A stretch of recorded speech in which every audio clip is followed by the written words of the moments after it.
Our group, although we're here in Ashland, came up with a statement that we envision a countywide solution with all libraries open through the fiscal year, and a countywide measure on the May ballot with an Ashland measure in the backup.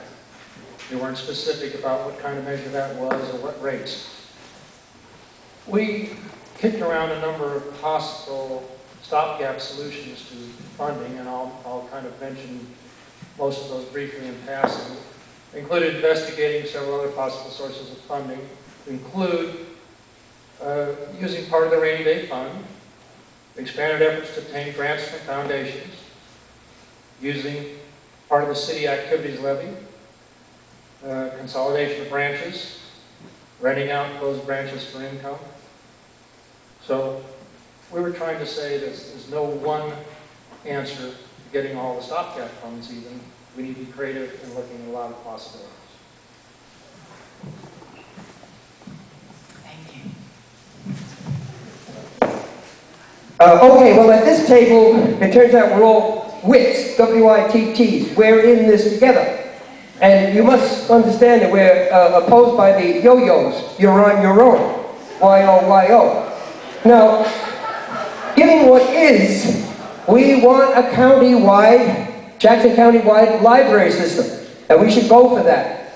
Now there's a backup position here in Ashland, which is easy to do, given the nature of the city. But we really do want a county-wide library system, and that is what is, and we thought about all the plans with some excellent input from our our city administrator, and we think we should go back again with a property tax.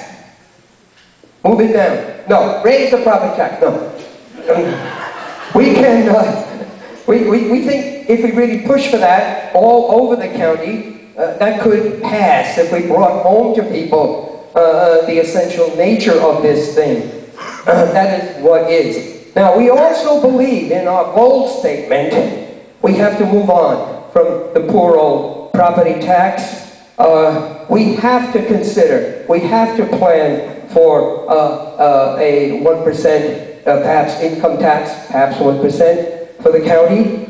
It takes planning. It's easier for the county than just for the city. We also should consider and talk about a sales tax on luxury or non-essential items statewide or in the county if that were possible. We also should close all the loopholes in the Oregon state taxes, and we should make the state income tax truly progressive so that this poor old state of Oregon would have the money that it needs, and we should get rid of the stupid kicker too. But what we need, which is only a giveaway, we need serious, economically sound and equitable sources of public funding for those public goods and services that the market cannot provide and never will provide, and that serve all of the people. That's what we think, I think we decided.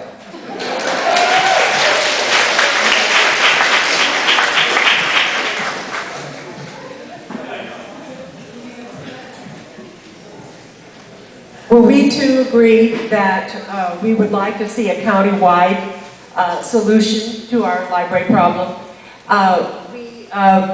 We know that that might not happen, and so we think Ashland would need to have a stopgap plan.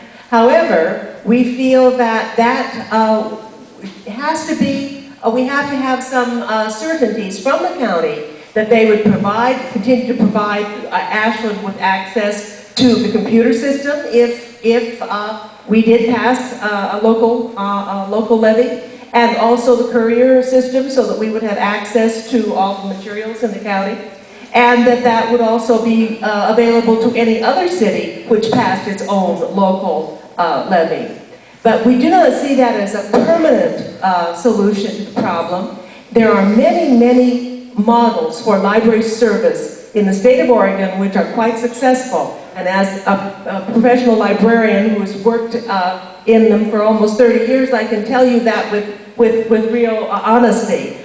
We could have a county-city, a cooperative kind of system, such as they have in Washington County and Clackamas County, We could have a library district. There are successful library districts in a number of places in this state, and we could use all the different kinds of funding mechanisms that you have discussed. And I think this is something that needs serious consideration over a period of time. We're not going to come to that kind of solution right away.